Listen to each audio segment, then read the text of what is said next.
Hello, I'm John Kreitler. Welcome to This Week in the Market. As the month and quarter end, the economy stays resilient in spite of the Federal Reserve's rate hike cycle. On Tuesday, the Census Bureau released both durable goods orders and existing home sales. Both exceeded expectations. In Sintra, Portugal this week, there was a global central bank conference hosted by the European Central Bank. On Wednesday, in a discussion hosted by Sarah Eisen of CNBC, the four major central bankers of the world, from the Federal Reserve, the Bank of England, the European Central Bank, and the Bank of Japan, got together.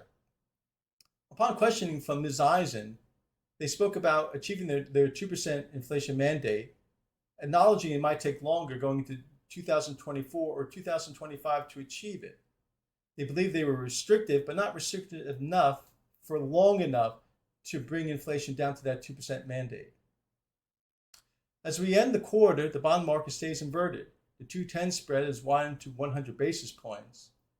The S&P 500 stays above its 200-day moving average and above its August 2022 high of 43.25. The one thing that caught my eye this week also was in Sintra, Portugal. Before Wednesday's discussion by CNBC's Sarah Eisen, on Tuesday there was an interesting speech by the Deputy Director of the International Monetary Fund, Dr. Geeta Gopinath. She spoke to the assembled central bankers and told them they might have to accept an uncomfortable truth, that they might have to stop before they hit their 2% mandate in raising interest rates.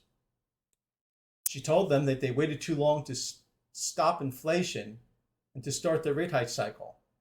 She described an industrialized world of heavy debt because of demographics and also because of COVID responses. These borrowing costs are rising because of the interest rate cycle being too steep and too fast. In her eyes, any financial crisis because of the rate hike cycle could not be addressed by a fiscal response from the industrialized world. It would have to be addressed by the central bankers. They'll face a dilemma: accept inflation at a higher level than 2% to avert a financial crisis.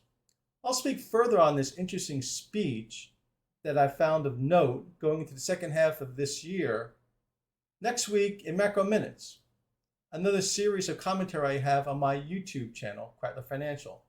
Please subscribe to this for other content as well. Next week, in the holiday shortened week, is the all-important jobs report on Friday. Thank you again for watching This Week in the Markets. I'm John Kreitler, and have a great 4th. Thank you.